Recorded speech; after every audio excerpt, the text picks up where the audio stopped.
Friendo, Steve here. Yeah, Larson. And welcome back to Going In Raw, the only pro wrestling podcast you need to be listening to. On today's episode, we're talking about Friday's Smackdown, Saturday's Collision, and we've got some news as well. Welcome, everybody, to the show. If you're listening to us in the audio realm, do us a huge favor. Leave us a rating, review, or a comment. If you're watching us on the YouTube, do us a solid. Hit that thumbs up. Hit that subscribe button. Larson, what's the first story we're talking about today?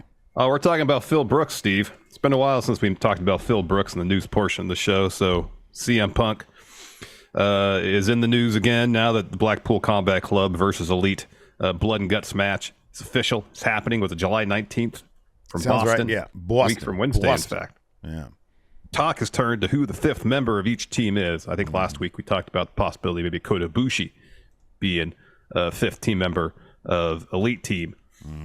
Voices of Wrestling reported over the weekend that CM Punk had pitched the idea of being the Blackpool Combat Club's mystery partner against the Elite. Fightful Select confirmed that report and know that one source told them that, quote, neither team would want him, while adding that John Moxley, quote, wasn't opposed to the idea. But Fightful also reports that, quote, as of 2 weeks ago, before the show, the partners were already determined. So it could be entirely possible that CM Punk's pitch was moot to begin with because the lineup for both teams might have been in place, depending on the timing of it all. Sort of curious about like what the storyline for that pitch would be. What is it? Everybody, CM Punk doesn't like the Elite. That's the story.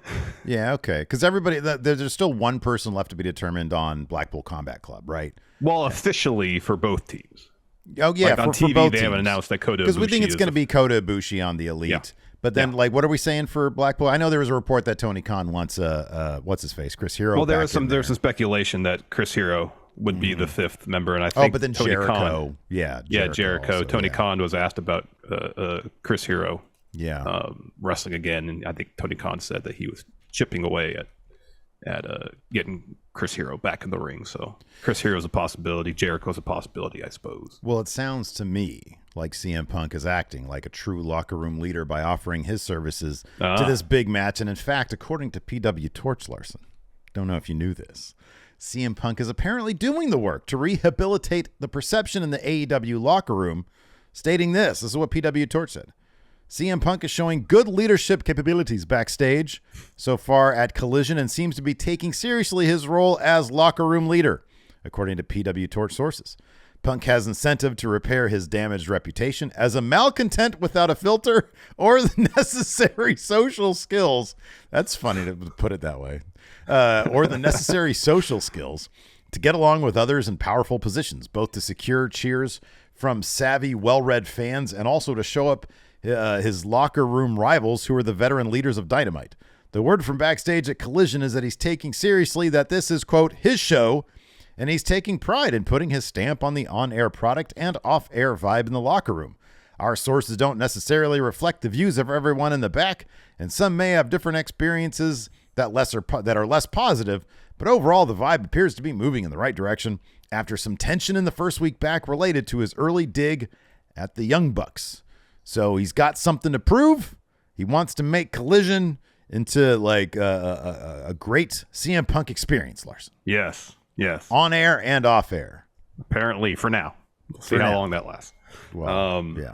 I mean, good. I guess if the atmosphere backstage is a positive one, yeah, it's great. People aren't getting in fights. That's good. Yeah, no, that's what we want to hear, man. That's awesome. I like when people get along, Larson. I like when people get along. Yeah, I like when people get along too. Mm-hmm. So yeah, interesting. I don't know. It'd be it would have been. Look, man. Here's the thing: putting CM Punk in that Blackpool Combat Club match in the versus the Elite. Yeah. If you're Tony Khan, you just do that, man. Just do it. Yeah, just you entertain the idea at least. Young Bucks. Hey, Kenny. You do this. You keep the mystery fifth member of each team an actual mystery. No, Larson, you can't do that. No, that'd be rad. Look, man, people like you want ratings. You want to draw. That's what you do. You got guys. It's been a couple weeks. He's here. It is what it is. Get in the damn ring together. What's the problem? What's the big deal? Okay. Well, apparently there's legal things keeping them from even talking. So I imagine getting in the ring is kind of an issue too. I don't know. You know, going back to the atmospheric collision being a positive one, you'd hope this would be the outcome, given that they did kind of like a soft roster split to make sure everybody who got along with CM Punk was working Saturdays. I appreciate Malachi Black's take on it, because in a recent interview he mentioned that he specifically requested just to be on one show. Mm-hmm. He's like, look, I want people to know that we're a premium act.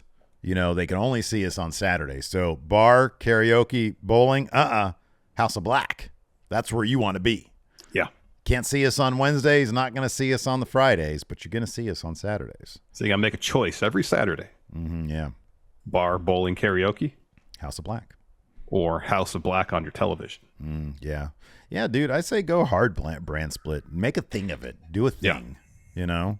Oh, I agree. That's make each show its own thing, you know? Yeah, distinct absolutely. field, distinct rosters. Yeah. I agree. I liked Collision this week, man. I thought it was pretty decent. The first 45 minutes felt like a bit of a slog, but after that, I thought it was much better. I'm being Mr. Positive today. Apparently. Because holy crap, that Smackdown, oh my God. Roman Reigns with a tear in his eye. Many tears. Yeah. Wow. Several. That was awesome. Acting. Before we talk about that, want to let you guys know that we've got, if you want to help support Going in Raw, we got a Patreon, patreon.com/Steven Larson. And of course, you also get those benefits if you click join on YouTube. It's $5 or $5 on the Patreon. And you get access to our bonus episodes. Today is Monday, and it's the new way. We've got Overrun now on Mondays. So we're going to be doing that later on today. I think 3 p.m. Pacific, 6 p.m. good. Eastern. We got a new Numbers Don't Lie segment. And then we're going to be talking about the upcoming Summerslam card, what the card is going to start looking like, because we got a couple matches that are either kind of announced or kind of just obviously out there. Yeah. And we'll sort of fill in the gaps, too. We'll have like sort of an early Summerslam prediction thing. So be sure to check that out. Of course, this is very exciting. The G1 Prediction Extravaganza Challenge. That's going up later today. It's going up today. Today. How many matches are in this thing? There's 32 competitors, and everybody wrestles everybody in their blocks. Oh, my God. I don't even know. Is it like 1,000 matches? There's 100 and something. Oh, my goodness gracious. So, yeah. It's a lot of matches. I'm looking to run the table, as they say. Let me ask you this. Every match correct. I'm willing to put $1 on this particular bet. Oh. You won't go more than 3 days running the table. Ouch, 3 days? 3 days. I don't think I'll make it past day one. But I've got the attitude of a champion, Larson.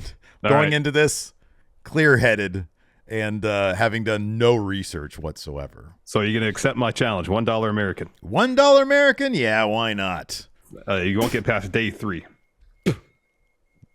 There we go. Yeah, you're probably right. But no, it should be a lot of fun. You know, as I loved keeping up with the G1 when me and the Enforcer did it last year. I thought that was so much fun. And now opening it up to all the friendos who are on the Patreon and the channel members, this is going to be so much fun. And shout out to Cody Miles for putting that together for us. So you get the bonus episodes, you get our predictions challenges. Shout out to Flannelly Dan. I still have to put together his Money in the Bank image. He sent me the picture. It's ready to go. I just have to get it up.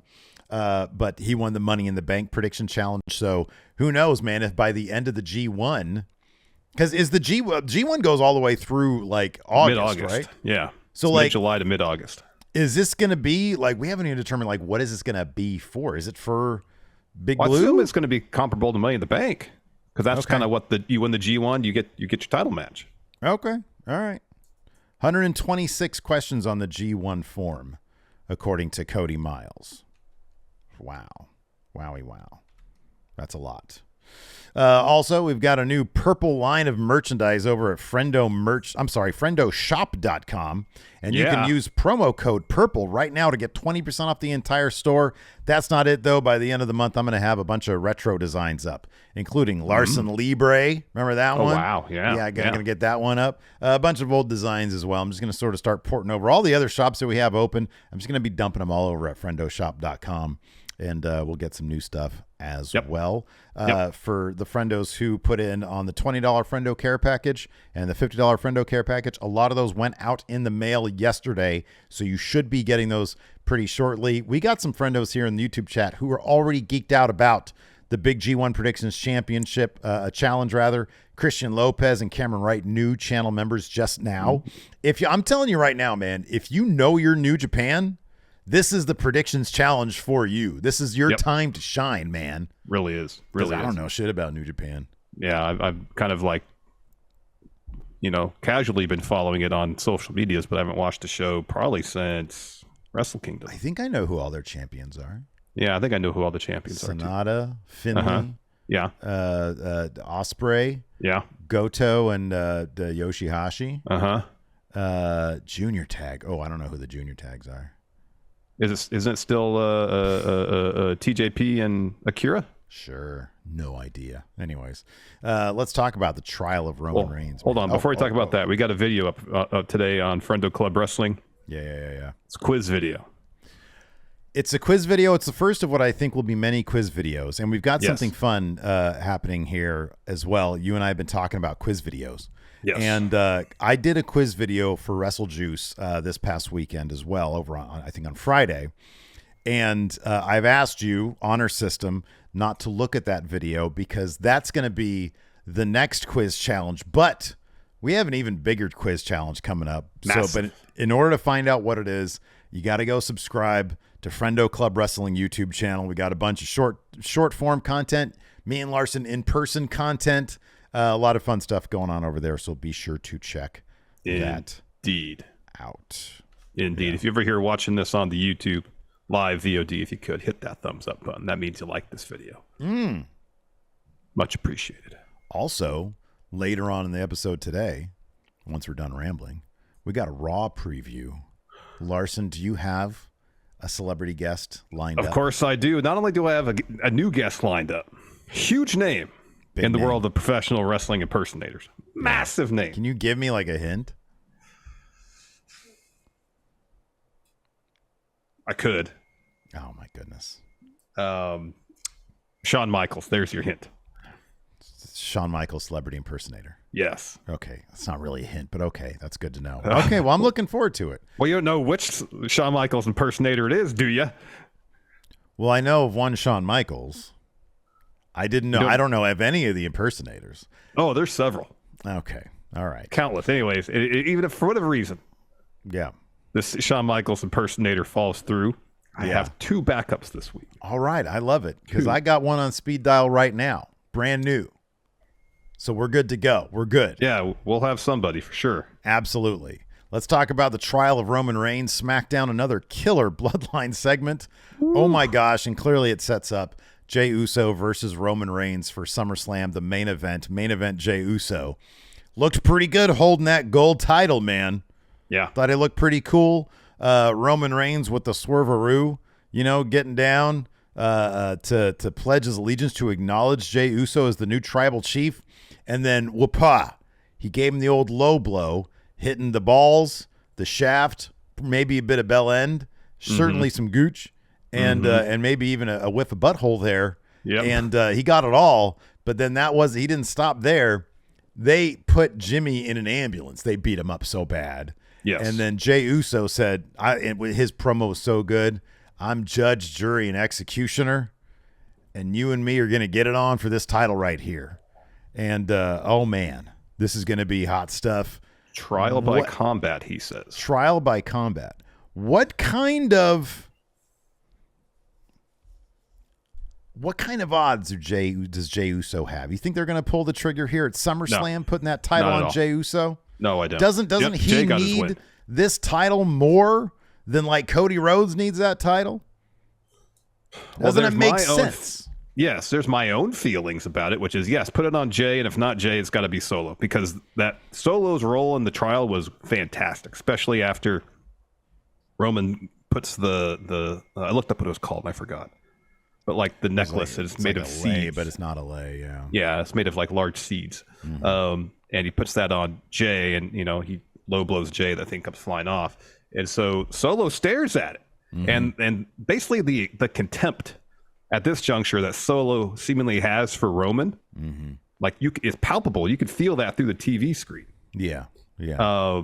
And seeing Solo kind of slyly angling to be the next tribal chief is something to behold.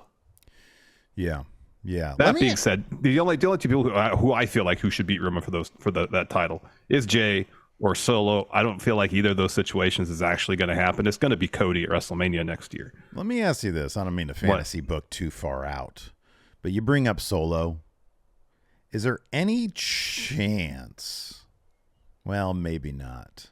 I was trying to think of a way you could sort of have your cake a little bit and eat it too, but like Solo becoming a monster that Roman Reigns creates. I wonder if that's a way to get Roman to becoming a babyface. I thought of that too. That'd be kind of interesting. That could be kind of cool down the line. I'm not sure exactly how you'd factor that in with, for example, Cody. But I mean, I don't know, man. If they build up Solo, if they keep on building up Solo in this manner, I could see him as being a guy against Roman. I still don't know if he'd be the guy for the title, but man, I don't know if you build him up enough. You keep on telling these kind of bloodline stories with all these segments and matches. It's possible that he could be the guy at WrestleMania, but I don't know. I get the feeling it's still going to be Cody on his trajectory. But then they also teased Cody versus Seth, so maybe they've rounded a corner on who's going to beat Roman. I mean, I don't know, because Cody said at the press conference after Money in the Bank that the World Heavyweight Championship, it's nice. It's still not finishing the story, though. No, I know, but after that, on Raw, he confronted Seth Rollins. Yeah. So, I don't know, maybe plans have changed, and they're like, hey, we're going to keep all this stuff within the bloodline. Jay's going to win at SummerSlam, Larson. No, I don't think it's going to happen right now, but I do think that they're going to do a hell of a job in the build-up, making me believe, because they've done a damn good job of that so far. I mean, every step of the way. I never thought Sammy was going to win, but clearly I thought Cody was going to win, and I thought Drew was going to win back at Clash of the Castle. Big picture, I don't see it being Jay, even though it should be Jay. It really should be. Yeah. And man, the idea of him with that title is absolutely is so good. What clues could we look for over the next 3 weeks to indicate they're going to do this or they're not going to do it? Let's say, what if they pull a big swerve on us and they actually have Jay win at SummerSlam? What will we look for on the road? Oh, wow. I mean, I feel like if that were to happen, then it would probably because Solo ends up saying, I've had enough of you, Roman. You're not my tribal chief anymore. Yeah. Either walking out on him indirectly or directly costing him the match. Mm-hmm. And the flip side of that, if Roman wins, it's going to be because I would imagine Jay has Roman on the ropes. And Solo again be like, I don't like Roman. I don't respect him, but my job here is to protect him. So I'm going to do that. Yeah. Until the right opportunity for me presents itself, where I can fill those shoes. Boy, this would completely preclude Cody from getting anywhere near this title. But if Solo helps Jay to win, only for them to sort of solve that, because our biggest thing with Jay is what happens next. How do you not, you have the big moment, but then what do you do next? What if next would be Solo? He steps back from Roman because he knows Jay is probably easier pickings than Roman Reigns. I mean, he sees Roman and he sees how vulnerable he can be, but the bottom line is the guy wins every single time. And yeah, Solo might think, well, that's because of me, but also even before me, he did a pretty good job of winning. Maybe he sees Jay as more of an opportunity. What if Jay is a transitional champion for Solo Sikoa? And that forces, and he brings in guys like Tama Tonga Tangaloa. He brings in Jacob Fatu tampering. And and he becomes the new tribal chief, but like a real bastard one. Yeah. And then that forces Roman to side with the Usos, and then you do Roman versus Solo at WrestleMania, where Roman has to get that title back. That's a bit convoluted, but I don't know. I kind of like it, man. It could be something. That's a lot of a story to get in what? Well, that's 9 months between now and Mania. It's 9 months, and people would be eating it up. They really would be. I just made that shit up on the spot. I have no. Yeah. I have no. I don't think they're going to do that. But you want to elevate Solo. Oh my God. So you do it. And clearly he's looking at Roman like, this dude is a mess. Yeah. He might be thinking, how has he been able to keep this title this long? Because he's sitting here crying. That's the vibe I get. Solo does not respect Roman in the least. No, he doesn't. He's like, what? You're doing this in public? Do your crying in private, pal, like everybody else. Yep. How are you so emotional? My goodness gracious. Yep. Oh, it's great stuff, though. It took like the first 35, 40 minutes of SmackDown's trial, and it was riveting stuff from the opening minute till the very end. Yeah, it really was. And then we got a second dose of it at the end of the show. Yeah. I mean, really about half the show was Bloodline focused. And nobody's complaining about it. No. It's funny. I saw Fightful had a report as well about how that went so long. They had to cut other stuff. Like, for example, I think the AJ Cross match, which seemed a lot of stuff got cut. Yeah. Yeah. Before we get into the recap here, Just Me James here says, can you get Undertaker voice impersonator singing Purple Rain, but purple merch, not Purple Rain? Well, Just Me James, I've been scouring the planet for an Undertaker impersonator. Maybe you'll get your wish at some point. Also, Alicia Harding here gifted 10 memberships to the channel again. Thank you, Alicia. Thank you so much. Every time. Thank you very much for that. You're very, very generous. We appreciate it. Let's dive into it, man. It kicked off. Much, Alicia. With the trial of the tribal chief of Roman Reigns, the Usos come to the ring. And the Madison Square Garden crowd, oh my God, Larson, singing just at the top of their lungs the Usos theme. I thought that was awesome. Jay's first up. He says, the Usos are now in your city. Jimmy says, damn, does it feel good? They said he's unbeatable, and guess what happened at Money in the Bank, baby? Jay says, he got beat. My 4th of July was real good. That brings out Paul Heyman and Solo. Yeah. And Heyman says, those who still subside in New York City, my name is Paul Heyman. I serve as special counsel and wise man to your tribal chief, Roman Reigns. So he and Solo get in the ring. Heyman continues, says, tonight I serve as defense counsel on this tribal court. To wit, I offer you defense item number 1. And Usos just tell him to shut his mouth. And Heyman laughs and says, let me spell this out so both of you can understand of it. Neither one of you are the ones to tell me when to stop talking. There's only one man at WWE that'll ever tell Paul Heyman to stop talking. Of course, the reference there is Roman Reigns. However, Solo goes and puts his hand over Heyman's mic and glares at him, takes the mic from his hand, circles around the Usos, and then throws the mic out of the ring. Mm-hmm. So he's staring at the Usos. Mm-hmm. Heyman's just standing there somewhat confused. Roman's music hits. He comes to the ring, makes a full entrance during commercial break, back from commercial. Roman stands next to Heyman. So you got in the middle of the ring. So you got the Usos in one corner, one side of the ring, and Solo on the opposite side. On both, either side of Roman. So Roman asks for the mic. Heyman hands it to him as the crowd chants, you got pinned. You got pinned. Yeah. And Roman says, Madison Square Garden, acknowledge me. He says, yeah, you're right. I got pinned. But last time I checked, I'm still the tribal chief. So let me get this right. And then they're chanting, shoot, I didn't make note of it. He says, you two hear that talking to the Usos. They're not talking to you. Lord knows you ain't the tribal chief. So then the crowd starts chanting for the Usos. And Roman continues. And whether you believe it or not, you're not the tribal chief either yet. So I'm having trouble understanding why I'm here tonight. The tribal chief didn't call for tribal court. And this isn't official. This isn't legitimate. Why are you wasting my time, huh? Tell me who has the authority to come out here and put me on trial. Is it you?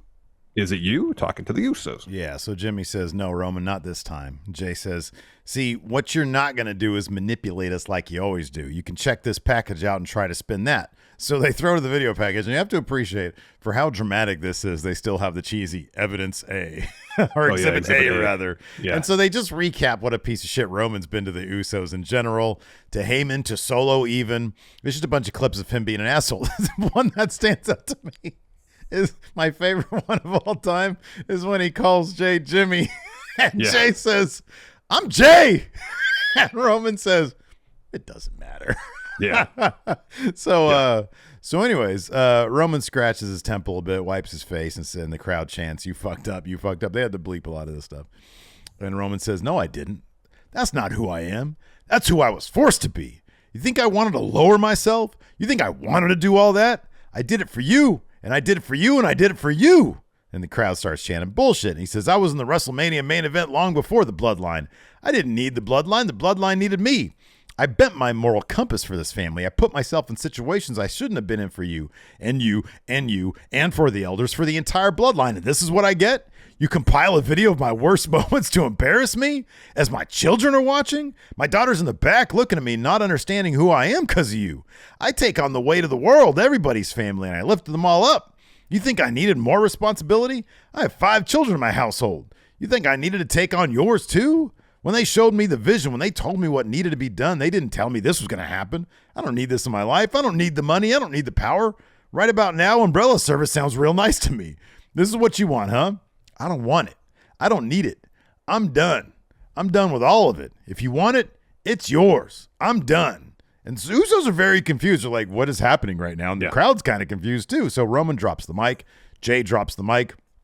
Roman steps up to him, takes off his tribal chief necklace thingy, asks Jay, is this what you want? He puts it on Jay. The crowd's like, what the fuck? They're like, what is happening right now? Mm-hmm. So, and he gets down on his knees. Camera goes close, and Roman has tears rolling down his cheeks. Yeah. And I'm wondering, did he go to Juilliard? Yeah. Is this Meisner? What is this, Larson? Yes. Once again, I need to know what acting school he's from. Method. Is it Meisner? Who knows what it is? What is this? What is this? Olivier? Is this like, classical? Who knows? So, but then Jay, so Roman's on his knees crying, acknowledging Jay as the tribal chief. Mm-hmm. And then Jay, in a moment of genuine, tenderness, if you will. Yeah. Sees Roman going through all this and puts his hand on the back of his neck. Mm-hmm, yeah. And trying to calm him down. Yeah. And then that's the opportunity that Roman needed. Yeah. Bang, low blow. Everything. Yep, everything. From front to back, everything. Front area. All the way to the back. The bell end, maybe the shaft. I would think so. Certainly the testes. It was the whole length of the forearm. The fleshy fun bridge as well. Yes. And then maybe the hindquarters, of course, yes. Right, maybe a whiff of the butthole. Maybe. So then Jimmy goes after Roman, stomps on him in the corner, so then Solo throws him off. And at this point, that necklace that Roman wears is in the middle of the ring. Mm-hmm. Solo just stares at it. Yeah, big just time. Completely stares at it. And so Jimmy charges Roman. Solo drops him with a spike. So Solo then picks up the necklace, and then Roman gets up and puts his hand out and says, give that to me. Yeah, it's mine. Solo hesitates. So then Jay attacks Roman from behind. Solo hits Jay with Uranagi. Roman hits Jimmy with a Superman punch, boots him to the floor. Solo clears off the announce table, so Jay tries to help Jimmy, but Solo drops him with some forearms and then ties him up in the ropes. So Roman yells at Jay that he's never going to be the tribal chief. And then he gets the undisputed title. Hits Jimmy with it repeatedly. Oh, man, yeah. Slams his head into the ring steps, picks up the ring steps, hits Jimmy with them a couple times. Jay then boots at Solo, frees himself, and attacks Roman. Well, then Solo picks him up, hits him with a spike. Solo throws Jay over the commentary desk, and then Roman yells at Solo to finish Jimmy. Mm-hmm. So Solo picks up Jimmy, puts him on the announce table. Roman buries Jay under a couple office chairs, and then Solo hits the splash off the barricade onto Jimmy, putting him through the announce table, and then Heyman gets the necklace and puts it back on Roman. Yeah. And then back from commercial, medical takes Jimmy to an ambulance, and Jay follows. He's very concerned about his brother. Yeah, this was just, oh my God, this was good stuff. This was really, and that crowd, I mean, my God, what a place to do it. Madison Square Garden, that crowd was going crazy. You love to see it. It's just compelling shit. It really is. Oh, here, Jimmy Thomas says the necklace is called Ula Fala. It's made from the seeds of the fruit of the pandanus tree.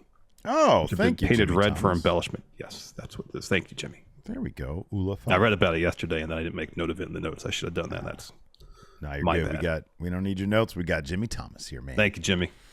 So after that, we had Sheamus versus Austin Theory for the U.S. title.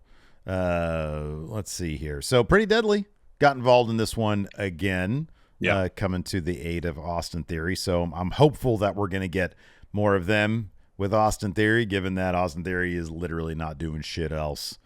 So let's see here. Butch and Ridge come down after Pretty Deadly and come out to try to fuck around. Butch and Ridge come down to take them out. Sheamus hits Kit with the bro kick, but then Theory's able to roll up Sheamus. Got a big handful of tights to get the win over him. I'm hopeful that SummerSlam, we're going to have moved on from this. We're going to get LA Knight. Yeah. Yeah. I mentioned this in the pre-show. I know we're going to get this question. What was your reaction to the 2014 Triple H workout video? Sean Richter was there, a.k.a. LA Knight. You heard a big all right, guys, we're going to transition to do some cardio now. You guys doing good? And you hear a couple, yeah. And then you hear, yeah. Yeah. It's not a fully formed, yeah. That's almost there. It wasn't as if he was in front of 10,000 people, but no, it was appropriate for being in front of 20. Yes, it was. It was something else.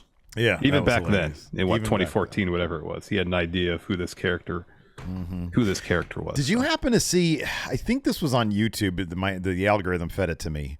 It was Sean Richter's first NXT promo, and it is LA Knight super light. Yeah, I mean, it's obviously him and everything. And I saw his stuff on that Hero show with The Rock, but like to watch him like this awkward, weird promo, which was still better than anything I could ever do, but still compared to where he is now, I think it was like 10 years ago. It's just interesting to see that stuff. Sort of the same with the Baron Corbin. Hey, give me a shot. Give me a shot. Yeah. Yeah, I mean, it just speaks to what we say all the time. You need reps to get good at promos. Yeah. Yeah. You need reps. You need to know who your character is. Exactly. Yeah. Yeah. Then we get this one of, I think, at least two really neat kind of video packages highlighting WWE's history at Madison Square Garden. Of course, that was their home base for a number of years. Then we got the Grayson Waller effect with Edge. So Waller intros the segment, teases a huge announcement from Edge, and then says, all right, Edge, come on down. Edge comes to the ring, grabs the mic, and Waller wants him to get to what his big announcement is. And Edge is like, what are you talking about? This is my 25th anniversary in WWE, and I can celebrate tonight or celebrate next month at Toronto. And Waller's like, all right, it's fine if you're too embarrassed to say. Why'd you come back to WWE? And Edge says, pretty easy, because of the fans. And he talks about how his pay-per-view debut was at SummerSlam 98 and talked about jumping over the top rope and how fans embraced him at the time. And Waller says, which is why making this announcement right here in Madison Square Garden is appropriate. Edge's big announcement is that he's retiring. Get on your feet and say thank you for this man for everything he's done. Yeah. Yeah. And Edge is like, last week you were standing eye to eye with Cena in London. Now you're standing eye to eye with me. So someone somewhere sees something in you, but you've been here half a hiccup. You haven't even had a match on main roster yet, but you have doggy paddled your way into deep waters. It's time for you to sink or swim. So I'm not retiring. In fact, I talked to powers that be today, and I'm going to have a match here tonight. It's going to be the Rated R Superstar 101 against Grayson Waller. Yeah, and we have that match a little bit later. Yeah, I don't know. Like Edge, the delivery is always really good, but like whether he's a good guy or a bad guy these days, I don't know. I don't feel it too much, man. I don't feel it too much because it doesn't really. He's definitely on like a nostalgia tour. Yes, I think that's sort of the thing. But then even when he was with Judgment Day and he was a bad guy, it was like he's just talking bad about sports teams and stuff. I don't know what it is about Edge. I feel like there needs to be some more there, He tried the reinvention with Judgment Day, and then between seemingly taking the idea too seriously, mixed with making fun of mundane things like local sports teams. Yeah. It just didn't work. It was like, here, I got this high concept idea, but then I'm going to mix in the basic pro wrestling trope of just making fun of people's hometown sports teams. My favorite Edge is Edge and Christian Show Edge. Yeah. He's a legitimately funny guy. Yeah. And I wish he would bring some of that. He brings his good-natured stuff to like being a good guy in WWE, where I feel like he needs to be a little bit more snarky. My favorite Edge is actually him and Christian back when they were doing the 5-second post stuff. Yeah. He's legitimate, which is the same thing they were doing on the Edge and Christian show. Virtually, yeah. It was hilarious. It was really, really funny. Very clever stuff. But it's funny because I've seen Edge in situations where I'm like, man, this guy's so goddamn entertaining, but seemingly just never when he's playing a character in wrestling. Yeah. Anyways, after that, we had a pretty short AJ Styles versus Karrion Kross match. We get it. Kross can't win big matches. they took no time in telling that story here because Man, is it just me or did Mia Yim just really take Scarlett out like in a major way? Because like Scarlett was out there trying to fuck around, and so Mia Yim sort of comes out of nowhere, and I think she like booted her in the face or something like that. Yeah, it was a boot. Yeah. Oh my god, it was pretty brutal too. Anyways, Styles hits Cross with a forearm to the back, and then he gets a phenomenal forearm to get the win. This match was really short. It was very short, like and I wonder if this minutes. was like one of the biggest victims of the Bloodline stuff. I'll be honest with you. The Edge Grayson Waller match, I don't think you really need that one. It was serviceable, but it wasn't anything like fine. extraordinary. I guess I'm just still not. I just don't see it with Grayson Waller. I mean, Grayson Waller is one of those guys, and it is honestly, it's a personal preference thing. And I kind of want to get your thoughts on it too. All right. There's some characters who like, I just don't care about what they're presenting to me. Like The Miz, for example. I acknowledge The Miz. He does really good work. For 20 years now, or 15 years, he's done really good work. I just never really care to see him because he doesn't really bring anything that I care about. But I know that he's doing good work. And I get the feeling Waller's going to be the same thing for me. What's your take on that? Well, I mean, there's a lot of similarities between the characters where their gimmick is they're purposely annoying. Yeah. That's been Miz's thing for the longest time, and that seems to be Waller's thing too. And if that kind of character just doesn't resonate with you, it's just not going to resonate with you. Yeah. It's been impressive seeing Waller's growth from, the beginning of 2.0, about 2 years ago to where he is now. Yeah. It's been actually really impressive. Like he comports himself on the mic like he's been doing this for a decade. He's really good at what he does. Yeah, he's totally comfortable on the mic. He's good in the ring. His finisher, while needlessly convoluted, is interesting and fun to watch. If he was gone, would you miss him? Probably not. All right. Well, we're kind of on the same page then. Yeah, I mean, like again, I could appreciate the work without necessarily appreciating the character. Yeah, totally. Yeah, no, I get that. This is a really good match. What do you think about this philosophy of Edge is a bigger star? Does this help Grayson Waller by losing when we really haven't seen him wrestle all that much on main roster? I mean, if the philosophy is, I'd rather have him lose to Edge in a 15-minute match than lose to Jeff Hardy in 90 seconds like Karrion Kross did on his main roster. That's a solid point. Very solid point. Because at least it's a competitive bout where there's maybe some instances where if things had gone a little different, Waller could have won it. Yeah, right. Yeah. So, also, we skipped over this Asuka segment that almost teased a cash-in from EO. Oh, yeah, I know. I was just... Sorry, because I was comparing the match length, so I went straight to that. You're right, yeah. We'll talk about that here in a second. We'll just get this out of the way. So Edge ends up getting the win here with a spear as Waller was going for his finish. And then afterwards, Waller's in the corner after the loss, and Edge grabs the mic and says,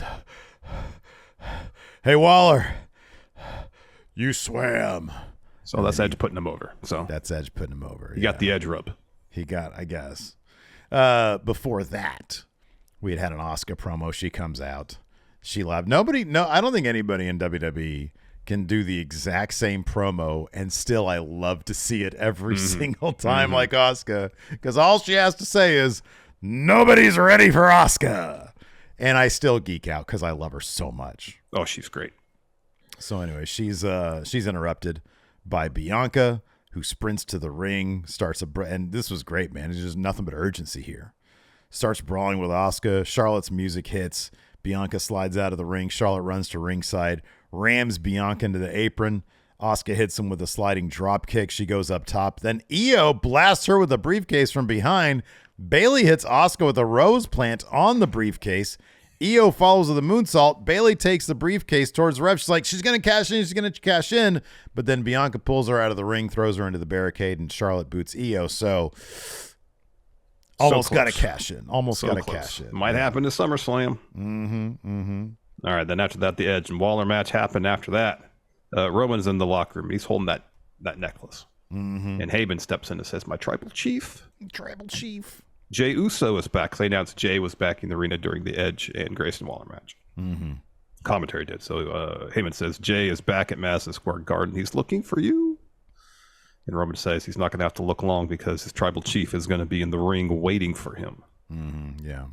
So then Roman comes to the ring, asks for a mic from Heyman, says, I don't really know. I don't really like how this went the first time, so we're going to do this one again. Madison Square Garden, in all of New York, acknowledge me. So Usos music hits.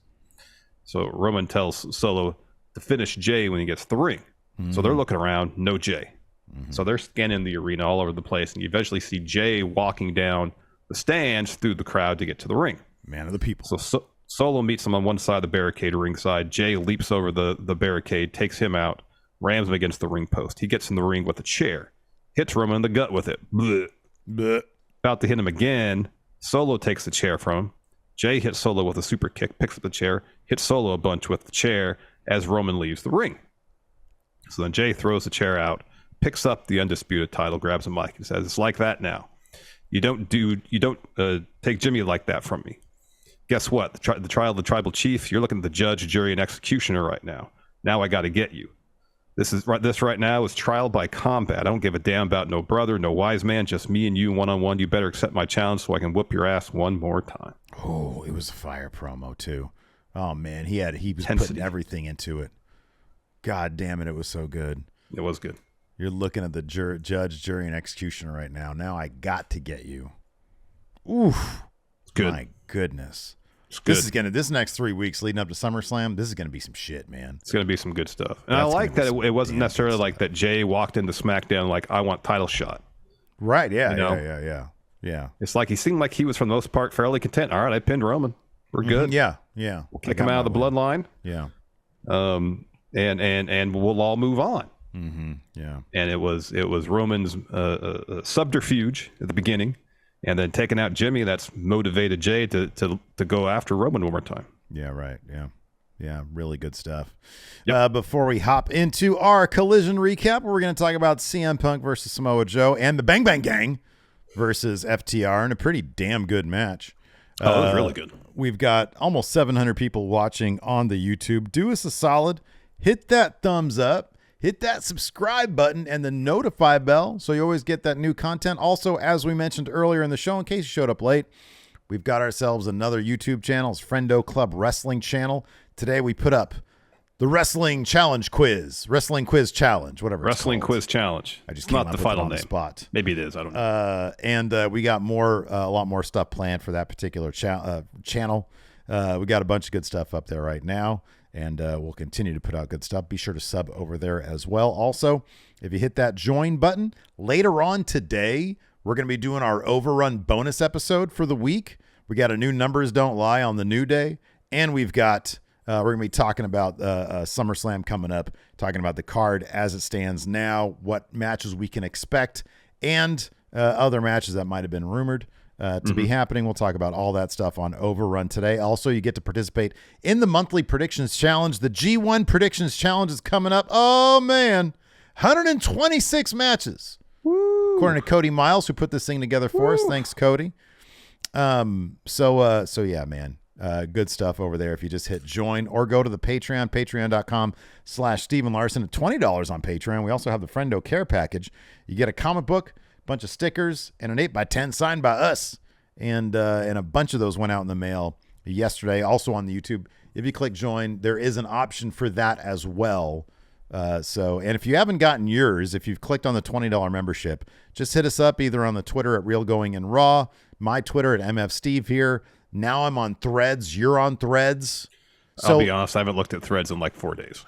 You know what? I do because look, man, I realize that the one thing that there's two things on Twitter that I really give a damn about. Number one, funny stuff like NBA memes. I love that stuff. Yeah. Whenever I get one, either Dope will send it to me or I'll send it to Dope. All good for laughs and just information. Yes. I went to Twitter this morning. I was like, Mike, this place is just negativity everywhere. It's just like anger. I go over to Threads. At least not yet. It ain't like that. Not a lot else going on. No, but there's not much going on over there. But yeah, man. Anyways, Collision featured CM Punk versus Samoa Joe 4. I think this was their fourth match. Yeah, their fourth match. The first in 18 years, they said. 18 years. Been 18 years. And CM Punk got the win over Samoa Joe, but afterwards he went for the old handshake. Samoa Joe choked his ass out. Yeah, that was great to see. And then Ricky Starks came out and just watched it all happen. Yeah. Now, I would still imagine that CM Punk is still the favorite to win this whole Owen Hart tournament. Owen? I'm hoping Samoa Joe costs him the final and Ricky wins. CM Punk's role right now should be to put guys like Ricky Starks over in the Owen tournament. Yep. It 1,000% needs to be that. And I'll be honest, the only way that really should happen is cleanly. Is a clean win. Now, maybe earlier in the episode, CM Punk, like he did, I kind of liked how he kicked off Collision this week, with a bit of a sense of urgency. You and I have talked about, urgency in a show, and I liked his opening promo. Didn't play his music, just came down there, give me a microphone, got the microphone, just hung out ringside and said what he had to say. And I liked that. I thought that was cool. Maybe he does the same thing next week to hype up his Ricky Starks match, wherever the final is. It's next Saturday. It's next Saturday. Gets choked out at ringside. And maybe that is going to be too much for him to overcome from Ricky Starks. But Samoa Joe coming down during the match, unless it's going to be like a Ricky Starks heel turn, which I'll be honest with you, I would not be opposed to that either.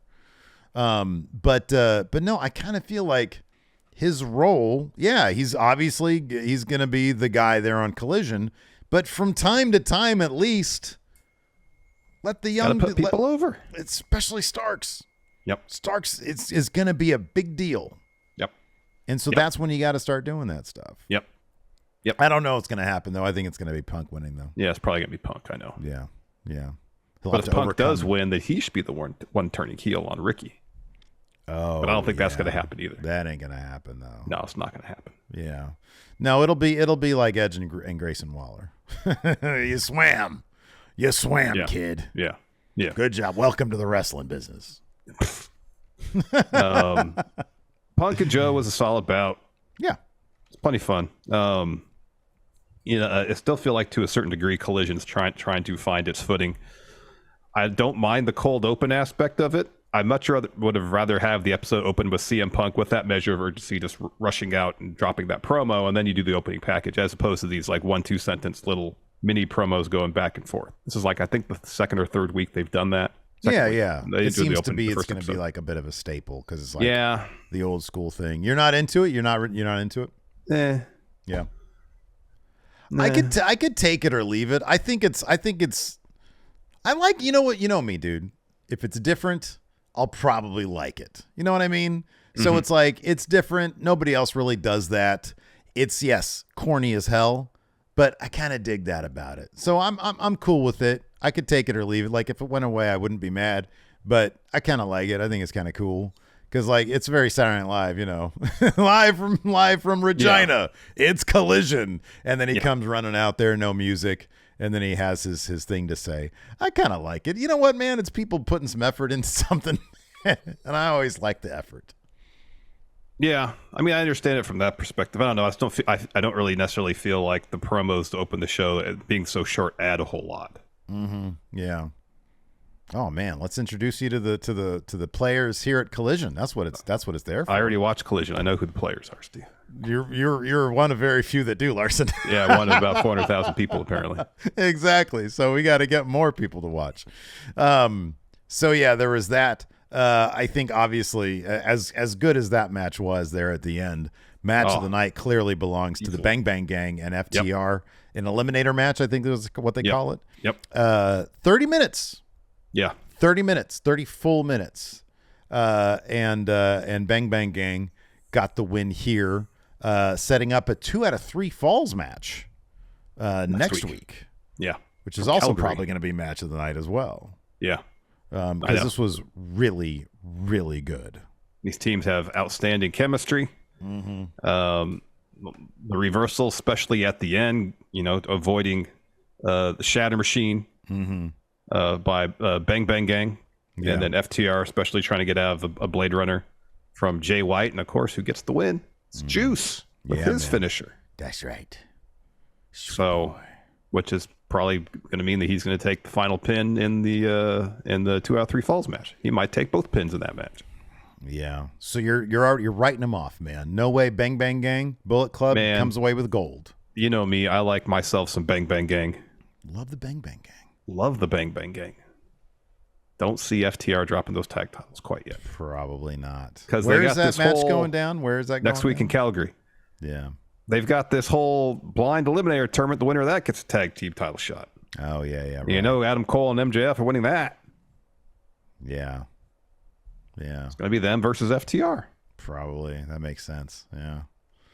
Yeah. That's going to be good stuff. That Cole MJF stuff is pretty good.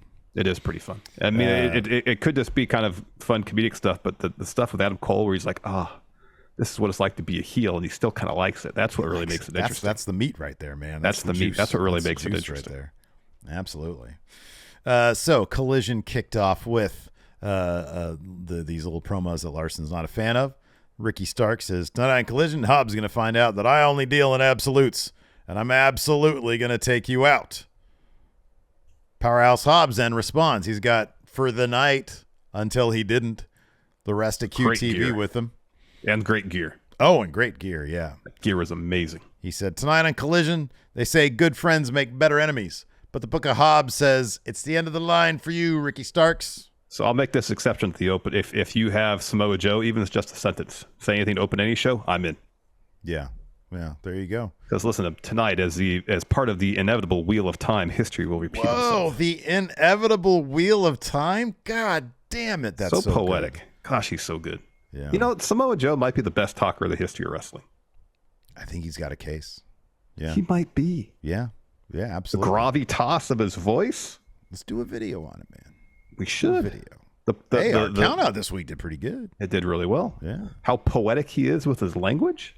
I'd like, man, that's the one regret, man. Is that when I did the 2K thing solo, I got wrapped up in a conversation with, I forget who, one of the other content creators there. I was on my way to interview Joe. One of my questions was going to be, what movies inform your character? That'd have been great. I know. That would have been great. Yeah, would have made up for so anyways, he continues. It would have made up for the debacle of the rest of that fucking event. He continues, it says, CM Punk, you've never beat me, tonight will be no different. Yeah. Oh, my goodness. And then we had CM Punk yelling at the camera, says, Samoa Joe talks about history, but Joe, CM Punk doesn't make the same mistake twice. Let me tell you something. Yeah. In fact, he makes the same mistake 3 times because he's lost to Joe 3 times prior to this. That's a good point. That's a good point. He says, we have history and it needs to be detailed in the people here about live and in public right now. And the people here, to the people here, whatever he said. He said it needs to be detailed loudly and publicly as the original. And then so CM Punk walks down with a sense of purpose to the ring, calls for the microphone. Greets the good people of Regina, yes. He says, hello, Regina. CM Punk, and there's a sign that says, CM Punk loves to be in Regina. Yeah. And so he gets a mic and he says, isn't it great to be alive in Regina on a Saturday night or what? I got a big match with Samoa Joe tonight, so I don't want to take up too much of your time, but there's some mystery that needs to be detailed. It's not just about me and it's not just about Joe. It's about everybody here in Regina, everybody here in Canada, everybody here in Heart Stampede country. He says, I recognize the gravity of the moment. This is the biggest match in my career. If I could for a moment, if Joe kills me in a dream, he better wake up and apologize. What's that movie reference there? Yeah, what is that movie reference? Reservoir Dogs. That's right. It says, feels like the end of the tournament, like the finals of the tournament, but it's not. If I said it was, I'd be looking past Powerhouse Hobbs. I'd be looking past Ricky Starks, but tonight, history will be made. Samoa Joe has said it, and he's right. Time will stand still. 18 years since I've been in the ring with Joe. I got missing teeth because of this man. I've got scars like a road map up and down my pretty face because of this man. Yeah, I'm pretty. Bigger than me, bigger than Joe, bigger than me versus Samoa Joe. One man, and that's Owen Hart. Crowd starts chanting, Owen, Owen. And then the Punk continues, says, if it wasn't for Owen, a lot of that locker room would be empty now. If it wasn't for Owen Hart, I might not be here right now. So you can champion CM Punk, you could put Samoa Joe on a pedestal, you could talk about how powerful Hobbs and how talented Starks is. None of us would be here if not for Owen. Ladies and gentlemen, I'm a hockey guy, and I know we're in Pat's country, and it's a hockey town, but I'm also not superstitious. I will walk under ladders, I'll break a mirror right before the biggest match in my life, and I will touch the trophy, not because I deserve it, but because I will earn it. I cannot promise a victory. I've never beat Samoa Joe. A lot of people say I never will, but I believe. And one thing I can promise is that I will pour my heart out between those 4 posts, and I'll give everything I have in that ring for me, for you, and for Owen. Owen. Good promo. Good stuff from CM Punk there. Yeah, it was solid. It was a solid promo. And then we get a video package highlighting the history of CM Punk and Samoa Joe. When you got a Owen semifinal bout here, Powerhouse Hobbs versus Ricky Starks. We're finally getting it, Steve. Mm-hmm. We're finally getting that moment when Powerhouse Hobbs is going to hit a spine buster on QT. Yeah, he almost had it. He had a good opportunity here. QT trying to help his dude Hobbs gets up on the apron. All sorts of shenanigans, and at first he gets the job done because Hobbs is able to hit a spine buster on Starks, and he goes for the pin. Well, QT is still there on the apron. He's trying to tell Aubrey, get over there and count. Aubrey's like, get off the apron first. I'm not going to do shit till you get off the apron. So that, of course, screws up Hobbs. Hobbs comes over. He's like, why are you doing this? And he's like, get off the apron.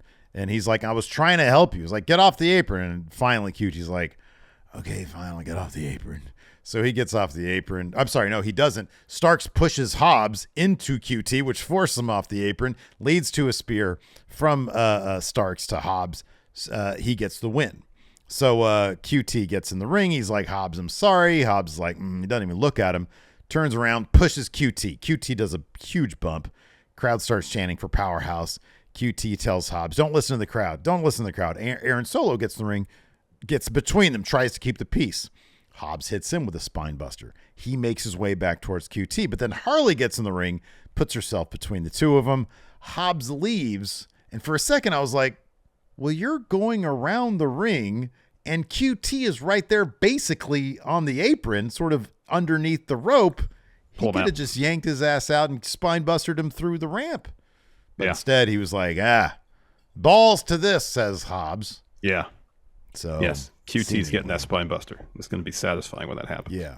Now, this was kind of interesting because right after Hobbs, we have Miro with a promo. This was great. Yeah, this was awesome because they did the same lighting thing where it almost looks like it's being lit by candlelight. Yeah. There's like a big there's like a light behind him. Yeah. And as he ramps up towards the finish of this promo, do you notice the light starting to like flicker down a little bit? Like the f-stop is going down. He's getting darker. I loved the lighting on this. I thought it was great. And then it's like whenever he looked up, his face would be more illuminated too. Yeah, right. Yeah. Yeah, the attention to detail with these promos is great. So Miro says, many a man has lost themselves after a deal with the devil, but only one man has found himself after a showdown with his God. I'm ready to fight anyone and hurt them in ways they cannot hurt me because nobody can hurt the man who has nobody left to love. Nobody can hurt the man who has nothing left to covet. I cannot be tempted from my path, not by a shiny belt, a false god, or a double-jointed hot wife. I must walk the righteous path. I must be what my God was not, because I am Miro, and I sense a big battle is coming, and it's the one we've all been waiting for. So what is this? What's this battle? What is this battle? You know, I thought of Hobbs, and I'm not really advocating for this necessarily, but the idea could be interesting. You know, Hobbs has the Book of Hobbs, which is at least inspired, you know, partially in a religious way, even though it's a book of his own history. And then he got Miro during this religious stuff. Would both men benefit from a tag team, or is that not something you'd want to pull the trigger on? I mean, I would. Miro's journey seems to be Miro's journey. Sure, yeah, right. And it seems to be a path that he is probably going to walk on by himself. Mm-hmm, yeah. I mean, I think a tag team between the two of them would be a lot of fun. Mm-hmm, yeah, same. I just don't know if it's in the works. I mean, it could be a situation. I don't know if the timing of this with Powerhouse Hobbs and then the Miro promo is intentional to tease something where maybe Miro goes and Hobbs feud, and through Miro beating Hobbs, you know, finally separates himself from QTV and then goes on his own path. Yeah. I don't know. I could, like, I don't love it either, but like the chemistry between these two guys might be kind of interesting to explore. Like, I love them both so much, and I'm like, man, I kind of feel like Hobbs could use some of the Miro mystique, you know? Mm-hmm. He's so damn good, and that's why I was so disappointed when they put him with QTV, because I'm like, they're goofs. I know. Like, this guy should be the exact opposite of that. He should be, like, pivoting hard towards something serious and sinister and more interesting. But yeah, I don't know. I saw one after the other. I was like, oh, that could be kind of a cool team. But yeah, Miro feels like this dude should be walking his own path. I agree totally. Yeah. After that, we had a Willow Nightingale interview. Schiavone says Willow's not medically cleared for the match tonight. She says, yeah, Tony, this sure isn't the way I wanted to return to Collision, but she's interrupted by Athena, who says, return to Collision, she says. You know what, Willow? You've single-handedly ruined my Collision debut and my first victory on this magnificent show, but I can't help but think, is this injury legit? I was injured just getting to Regina. 3 flights and coach. But we all know why you're delaying this match. You just didn't want to take another L to the Forever Ring of Honor champion after you lost your New Japan title to Julia. Willow laughs, says, listen, today might be crummy, but I'm still going to do what I do best and put a smile back on and prepare for this coming Friday at Rampage. I still plan on this happening and winning the whole Owen tournament. Once I'm done at that, maybe take a stab at that shiny on your shoulder. And Athena says, you can't even get cleared tonight. What makes you think you're even? No, you're not even. You're never going to beat me. There's no chance you're going to beat me next Friday because you're not even going to get cleared. Sure, if you miraculously beat me, I'll entertain that. So isn't there a Ring of Honor pay-per-view coming up? Is Death Before Dishonor coming up? Yeah. Have Willow take that title off Athena and put Athena on Collision. Let's get her on cable TV so I can watch Athena. I know. She's so good. It's a very selfish thing for me to say. I could easily just turn on Ring of Honor, but I want to see her on cable television. I agree. She's so good. She's amazing. Yeah. Then we got a Blood and Guts video package hyping up that match happening on Wednesday. Then we got Julia Hart, who might have the best theme music in all of wrestling. Oh, yeah. So absolutely. good. It's really good. Taking on a local competitor, Bambi Hall. Not just any local competitor, from Action Coast Wrestling, Bambi Hall. Yes. And Hart gets the win, tapping out Bambi Hall to Heartless. Mm-hmm. Yep. And we get to hear Julia Hart's awesome theme again. Yeah. Then, similarly, House of Black, we have Malachi with a promo. Really well-filmed thing here. He says, why is a guy who wears a mask telling me I can't wear a mask? Maybe after this, not only will I answer that question, but perhaps you'll understand why I took yours. The fundamental difference between you and I, gentlemen. Sorry. He says that you didn't become who you are until you took off the mask, whereas I have to hide like this in plain sight. Let's take this back a couple weeks. Something that you did nearly caused you defeat, which was when Miss Hart reached for your mask that let you control who you were. See, you've been led to believe for years that your mask is somehow the reason for your success. But even now, you still do not understand that when you took it off, it gave you more strength than it ever did when you were wearing it.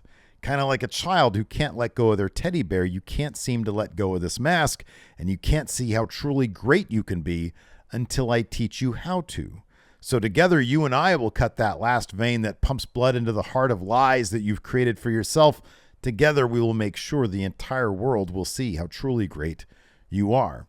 The thing that kind of disappointed me about this whole thing, because right now we've got Andrade's, right after that we had Andrade's response, is that Andrade's response really didn't respond to what Malachi was saying, because I think what Malachi has is something that's kind of potentially interesting. Mm-hmm. Saying the mask is, you don't need the mask. The mask is not what makes you great. That's a lie. Yeah. That's a facade. Yeah. And I'm going to show you how great you are. And Andrade really didn't address that. He just sort of gave his own thing to say where he's coming from with this. Well, I guess if Malachi's thesis is you don't need the mask, you're great. Mm-hmm. Andrade's retort to a degree is like, well, this is why the mask is important to me, and this is why I do need it. Yeah. And it's separate from my success in the ring. This is what it means. Yeah. So I guess in that way, he is kind of addressing what Malachi said, but just not maybe directly. In a much more direct manner. Yeah, that could be. That could be. Because Andrade said, Malachi, look at me. I'm a businessman. Do you think I hide behind my mask? I'm not a coward like you. My mask is everything to me. It's about my family, about my country, about all Latin people. So when I have my mask on, I forget business. When I take my mask off, it's time to fight. It's time to win. I did like the promo a lot, though. I thought that it was very, I don't know.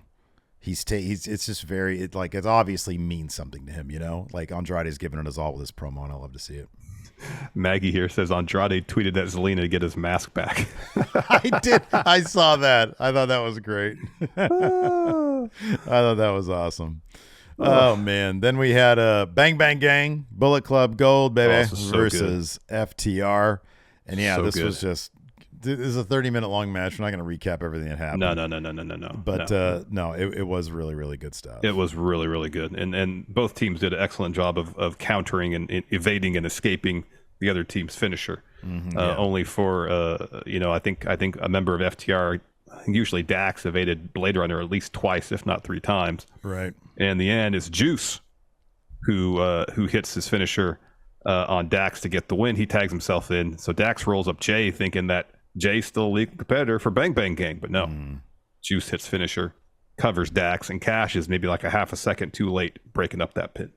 Yeah, really good Tons stuff. of near falls, as John Fear and Loathing here mentions. Tons of near falls. That is true. Oh, Alicia says, got to run, friendos. Have a wonderful evening. Well, thank you so much, Alicia, for your gifted memberships. We really appreciate it here. Thank you so much, Alicia. At the channel. After that, we had a quick video package hyping up Luchasaurus versus Sean Spears.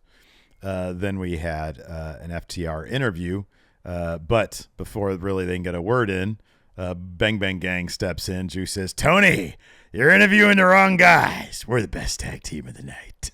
And Jay says, I think we might have the right to call ourselves the best tag team in the world. Why? Because we just beat FTR. We're not fighting. We already won. We've beaten you twice now. And Jay, he said something. I forget what he said. He called him something silly. It was funny. Oh yeah, he's the Fuzzy Wuzzy Bear. Yeah. Fuzzy Wuzzy Bear. And then Jay challenged FTR 2 out of 3 falls match next week, and Dax says yes, let's do it. It's going to be fantastic too. Also fantastic. Scorpio Sky is back on our televisions. Yeah, man. It's great to see him back. He had a match against Action Andretti next. And he got the win here, hitting a TKO to get the W after a really good bout. Then afterwards, they had a handshake spot 2 matches in a row. In this instance, though, Scorpio Sky helps Action Andretti up and then pats him on the shoulder and takes his leave. He said, hey, Action, you swam. After that, we had Samoa Joe versus CM Punk in the Owen. And yeah, no, man, this is really good stuff right here. It was a good bout when Joe choked him out after the match. Yeah, that was great. So let's see here. The finish. So Joe was hitting some Quada kicks, looked for a power bomb. Punk got out of that. Joe hit that cool power slam of his, got 2 with that. Punk hits a head kick, collapses onto a cover. Joe kicks out of that. Punk goes back up top. Joe sweeps out Punk's feet, trying to get a muscle buster in. But Punk is able to fight him off, looks for a DDT, but Joe blocks that. Punk hits a neck breaker, looks for a GTS. Joe reverses that into a clutch. Punk's able to slip out, and he gets the roll-up win on Joe for the win. Yep. Joe is usually pretty susceptible to the roll-up there. Well, as we all know in the world of wrestling, roll-up wins are not as decisive as hitting your finisher or making somebody tap out. That is correct. So maybe we'll go to Punk Joe 5 at some point, or Punk will hit a GTS. So anyways, Punk braces himself up against the ropes because it was a battle. Joe looks towards him. The crowd starts chanting, oh, and then Joe offers Punk his hand. Punk's like, good sportsmanship, Ring of Honor shit. Here, I'll shake it. Code of Honor, yeah. Joe's like, fuck that. Locks in the clutch. He says, I've always been better than you. And then puts him to sleep. Yeah. And then he goes out of the ring, grabs a chair because he ain't done with him yet. Nope. FTR comes running the ringside, rolls into the ring to make the save. And then Ricky Starks comes out, and he's like, yep. I approve. Ricky Starks approved. I absolutely love what just happened. And then he shuffles backstage. And he turns around and walks backstage because like Dax is like, Ricky, where are you going? Yeah, what's up, Ricky? Where are you going? He's like, what do you mean, where am I going, you nerd? I mean, FTR had the situation under control, Joe. It's my opponent. In the ring, don't have to fill anymore. It's my opponent next week. He just says, all right, there's my opponent. All right, I see the situation. It is what it is. Moving on with my day. You know, you're not really from the 80s. Dax is like, shut up. Yes, we are. Damn it. Time traveling FTR. Yeah, man. Well, maybe that could be the thing. Anyways, that could be. Here it is. Sean Rickard demo promo for it. It's just on the top of my thing here. Look at that Demo pro for NXT in 2013. He's got no shirt on. He is wearing slacks. Yeah, and he's got a blazer jacket on with the collar popped. Oh wow. Yeah. Yeah. Anyways, would you like to answer some questions? Let's answer some questions. Would you like to answer some questions, Mr. Let's Lee? answer some questions. I got a question here from Alex Foster. Says, if Cody got an episode of Going in Raw, how long would Larson last before tapping out? I'd be a professional. Oh, dude, I think you'd have a good time talking to Cody. Because you know why? Here's the thing. Question number 1. Let's discuss Wrath of Khan. Yes. Spend a whole hour talking about Wrath of Khan. Right, exactly. Done. Exactly. Hey, Cody, who is power rank Starfleet captains? Ooh. Who is a better captain, Kirk or Captain Terrell? Yes. I think Kirk was probably better. Terrell went out like a punk. Movie Party Murder here from straight up from Hearst Castle with a question. It says, what do you think the reaction of Roman winning at SummerSlam would be? This situation with Jay feels too perfect, like it did with Cody at Mania or Drew at Castle. Seems like another chance for them to pull the rug out of us from under us because Roman wins again. I think it'll be the same reaction that Roman gets every time he wins. Like, oh, I think it'll be probably akin to Sami Zayn because I don't know if people would really buy into Jay. No, I think people bought in the most that Cody was winning at Mania, but I think pretty much every match, other than that, people had the assumption, Roman's going to win this one. You know, the reaction to Sami losing was like devastation. Like they were like, and it's like you just want to say, did you guys think Sami was going to win? Really? That shit wasn't going to happen. Yeah, it wasn't going to happen. Eater of Waffles here asked, the Brawling Brutes are great, but it doesn't seem like there is much for them to do. Would they be better served breaking off from each other, or do you think it's just because there are no tag team belts on SmackDown? Yeah, Butch should leave. Do his own thing. If they're not going to spotlight him more, he needs to leave. Then he needs to go back to being Peter Dune. Yeah. I like Ridge as a character. I kind of like. Yeah. I like him walking around just getting spiked in his throat. All the throat mishaps are kind of funny. Mm-hmm. Let's see here. Eric Barbosa says UFC had their best show in ages last Saturday, and no, I didn't even know they had a show. So man, those Collision ratings might be better. He mentions that here. He says, "Do you guys think AEW eventually need to rethink their strategy about Collision?" Here's the thing: Fightful Select had a really good report up over the weekend where they talked to, I guess, some people at Warner Brothers Discovery and their take on what is a success for Collision. Mm-hmm. And bottom line is, it seems like as long as I think it was like they care more about the rankings and the viewership. Yeah, where it ranks on the cable. Yeah, ratings as opposed to actual numbers. Yeah, and even when Collision did poorly, like last week, they were still, I think, ranked pretty decently. Yeah. I mean, Saturday night typically is just not a good TV night for numbers. So I don't. They're not going to be. Look, they went into this eyes wide open. There's no reconsidering anything at this point because, like, of course, this was going to be the case. Yeah. Frozen Tape here asked, after Roman drops the title, do you think the belt should constantly change like how it was in the Attitude Era? I kind of hope that they were going to do that with the Seth title. Mm-hmm. And I think that's still possible. He might lose it at SummerSlam. I don't know. But I don't know. I feel like whatever serves the story best is what you should do. Like, for example, when Bayley was feuding with Bianca, I thought it would have served the story much better for Bayley to have won that title. Yeah. They were going after a modern day record with Bianca. And I kind of feel like they did that in lieu of telling a better story. So, yeah. Heather Wright asks, Luke and Pete did a 2K stream this morning. When are you guys coming back with your My GM streams? I have an idea, maybe like next week, to do a Thursday stream where we do the last chunk of it, including SummerSlam. We do the last week and then get over with. The final. We got 2 weeks left till SummerSlam. Totally. Yeah. Nick Kyle here says, is EO's Money in the Bank cashing going to be successful, or will Bayley ruin it? I mean, Bayley's got to ruin something. Yeah. It'll be a bummer for the actual cash-in. Mm-hmm. That would be a bummer. Oh yeah, that would suck. Though I don't think that's going to happen. I think they'll probably have a couple more cash. I think Bayley might fuck up one of the cash-in attempts, But then I think Io's going to be successful at SummerSlam. That's my guess. So. Or Bayley will actually help her and then just turn on her after she wins. And then that's going to be the program. Andrew Connolly here says, do you think down the line there will be a fatal four-way between the Bloodline at like the Royal Rumble? I don't know what Jimmy motivation they'd have to fight each other. For Jimmy and Jay to fight. Yeah. John says, what would be your ideal pro wrestling promotional fast food menu item? Wow.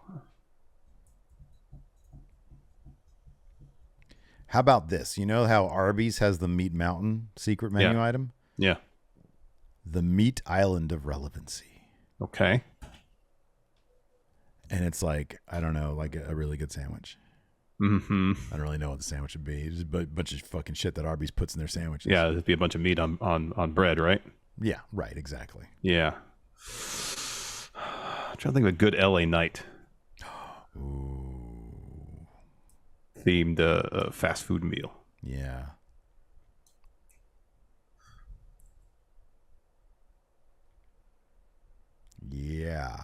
Yeah, I don't know. I don't know either. Brandon York. Don't put us on the spot. Don't make us be clever on the spot. I know. It's Monday. Come on. Brandon York here says, I stopped watching wrestling around 2009 and jumped back in March 2022. What is one match during that absence that I should go back and watch that you would consider relevant to today's stories? 2009 to 2022? Yeah. We'll watch the very beginning of the Bloodline saga with Roman and Jay. WWE has a really good Bloodline sort of wrap-up video, I think leading into this year's Mania, I think it was. And they might be updating that shit. I don't know. Oh, that'd be something else. John Ross Campbell here in YouTube chat says, the Bill Hader reference gets me every time. Steve says, show me your leadership capabilities. CM Punk. Hey, CM Punk, show me your leadership capabilities. We need a good locker room leader. Dark Tank Lucha here says in chat, Steven Larson, your depth guy talk has now made its way into my everyday life, especially when watching TV now. Who are some of your favorite depth guys from your favorite TV shows? Wow. Chief O'Brien from Deep Space Nine. Oh, that's a good call. Yeah, that's a good call. Oh, man. Sawyer from Lost, depth guy. Oh, he was flirting with the upper he was mid-card. a main eventer. He was a main eventer. He was flirting with. How the upper about mid-card who was the British guy who was in love with Penny? What was his name? Desmond. Desmond was a depth guy. Yeah. I thought Tom in Succession was going to be a depth guy the whole show. Bro, he was the tribal chief in the end. That's a good point. Hey, Greg is a depth guy. Yeah, Greg is a depth guy. He would beat all the jobbers, but he could never get the final win. What a great question that was. What a great question. This one's for you because I feel like you're probably a little bit more informed on the topic than I am. All right. But I love the question from Cheeseman. If you could cast Roman Reigns in a soap opera, which one would it be? Wow. See, I'm only really familiar with a handful, like Days of Our Lives, especially in the 80s. Mm-hmm. Okay, they did some weird stuff on that show sometimes. Oh yeah, okay. Like I think the Devil was on it one time. Sick. Young and the Restless, Bold and the Beautiful. Those are the only real soap operas I'm really familiar with, but not recently. Well, okay. I guess I can answer this. The only soap opera I've ever been in was the Australian soap opera, or been into, was the Australian soap opera Neighbours. Yeah. So Roman, coming from the island of relevancy, could come over to Australia and be part of Neighbours. How about Roman? He'd be the guy who steals Kylie Minogue away from Jason Donovan's character. Oh, there you go. So Days of Our Lives at least used to be revolve around the Brady family. Okay. And so Roman could be, again, long lost member of the. There actually is a Roman Brady in there, and it's actually had two actors cast as that role. He could be the third. He'd be the next one. Okay. Yes. I love this from Eric Barbosa. Says my wife doesn't even watch wrestling, but she also uses going in raw jargon, and we don't even speak English. That I love more than anything. That is great. Someone asked the depth guy characters on Seinfeld. Oh man. Who was that asked that? Oh, Muted Mayday. Like most of the cast, honestly, outside like the regulars. Right, like Newman is a depth guy? Newman is a depth guy. Yeah. Yeah, Newman's a depth guy. Can never get the big win. Jay Peterman. What about Putty? Yeah, Putty's totally a depth guy. That's right. Yeah, that's right. Let's see here. Okay, we sort of talked about this heavily on the show today, but Slicer says, Steve, a couple episodes back, you said obviously Jay won't beat Roman at SummerSlam, and I was wondering if you still think that. He says, I've heard this sentiment a lot, but I definitely don't agree with it. It feels like 3 years now it's been building up to Jay beating Roman. Jay did beat Roman at Money in the Bank. That was Jay's win. Well, I think, come on, he means a solo. I'd love to see it. I hope they pull a swerve on us, but no, I feel like he's not going to beat him at SummerSlam. No, it's not going to. Again, I'd love to be surprised too, but I don't think he's. Yeah, it's like 2% botch. Mm-hmm. Jack Napier here says, I was at Smackdown in LA night, got a huge pop with only half the arena filled. Mm-hmm. Who do you think gets the loudest pops, Cody or LA Knight? From what I hear, the woes during Cody's theme like rattles the arena. It does. Like you could feel the arena shake. And I don't know. I haven't heard any sort of anecdotes about LA Knight pop. So, yeah. I mean, here's the thing. If they pushed LA Knight the way they pushed Cody, I think LA Knight could definitely get there. But Cody's theme music is specifically geared to get the loudest pop possible. Guardian Ape says, you guys think Bray Wyatt will be back by SummerSlam, and who would his opponent be? I don't know. I have no idea. I don't know. You know, we've heard, I guess, like rumors or whatever as to like very vague stuff about why he's out. And I don't know. It kind of feels like when he's ready to come back, he'll come back. That's what it seems like. Yeah. So obviously I hope that whatever happens, you know, man, when I think back to just how awesome the QR code stuff was. It was really good. First time back, and then what eventually how it just seemed kind of aimless and nobody was on the same page. It was very disappointing given how creative his return, the actual return was. Yeah. So I hope they have something, a plan in place that they can execute, and it will be seen through to the end. Yes, agreed. But the history of Bray Wyatt's tenure in WWE kind of leads me to believe that probably won't happen because it really hasn't happened yet. Yeah, I agree. Barbosa also says, will we ever see a comeback of Kayfabe Corner? We do a version of it today on Friendo Club Wrestling. It's available right now. Yes. Yep. Let's see here. Okay. We'll end on this one. Well, actually, we're going to end the questions on this one. We still have a Raw review, preview. Oh, yeah. Richard says, not a question. My dad, who is a longtime fan, is hospital-ridden with doctors unsure what is wrong. Can he just get a get well soon shout out? His name is Kevin. Kevin, just stick it out, and we'll hope for the best, and we'll hope that they'll figure out what's going on. But we're with you. And we know we'll know you'll get out of it, man. Yep, exactly. Get well soon. All right, man. So, do you have your guys ready to go? Let me double check here. No, I never would have expected this happening, but sure enough, all three of them, other things have come up. All three of them? All three of them. I was monitoring my phone throughout the show, and everything was cool, and then now suddenly, come on, you know what, man? Look, everybody's busy. I don't know what to tell you. You and I, our history goes back almost 30 years now. Can you please be truthful with me? Did you actually have people lined up? Of course I did. Why are you accusing me of lying? Because it sounds like you're lying. Look at my phone. My text's on there. See? Okay, that was clearly you just waved it very quickly, and I can't see that. Can you send me I don't really. I mean, I shouldn't have to show you any proof. You should believe me. When have I ever been mistruthful to you? Well, now I think. But prior to this accusation of not being truthful, never. Okay. Well, listen. Luckily, once again, Steve comes through. The loan money, bang, got it done. Larson, I'm very excited, very, very excited to bring on the latest celebrity impersonator to do our Raw preview. Celebrity? Who is it? Yeah. Well, we're going to find out. Here he is. Hello. My name is Ed Manning. That's right. My friends call me the Ed Man. And I'm here. I'm your Undertaker impersonator. And today I'm going to be delivering your Raw preview. Now it says here in the contract, you want me to be horny. So no, let's talk about what contract? Genitalia. No. What contract? It says right here, very specific instructions. I didn't clear that contract. I don't know what that contract's from. Are you Steve? No, I'm Larson. All right. Well, it says here, Steve says he wants an Undertaker impersonator, but extremely horny, just to mess with my friend Larson, just to get on his nerve. That's what it says in the deal?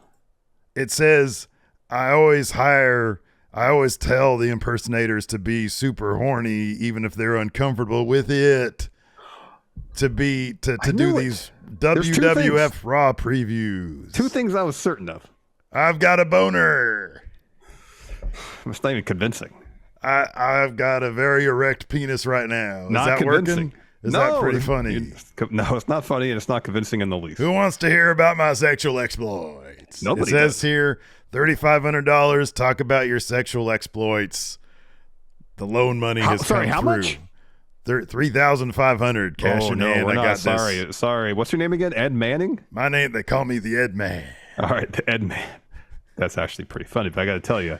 Would you like to see my bell end? That was a little more convincing, but I ain't paying any impersonator $3,500. I'm sorry to tell you this. It's already in my account. You got to talk to I did not approve of that contract. No. Contract says be horny, so I'm doing that. I really love maybe to I'll have pay you the $3,500 if you're more convincing in your horniness. Okay, so let me write this down. For this show, do not be horny. No horniness. All right. So would you like a non-horny Raw preview? Sure, let's see what you got. All right, you want to see what I got? Wait, it says here, don't be horny. Okay. Don't be horny. All right, but you just said you want me to show you my erection. I did not say that. I said, let's see what you got for Raw preview. I took Blue Chew specifically for this segment, so I am literally erect right now. Would you like the Ed Man's preview? I just want this segment to be over with as quickly as possible. All right, I'll speed run this shit. Thank you. Cody Rhodes to deliver a special message to Brock Lesnar. Lesnar? I misread that. Lesnar. I don't really know anything about professional wrestling. I don't like that fake shit. I'm a celebrity impersonator. Next, Ricochet and Logan Paul to engage in face-to-face.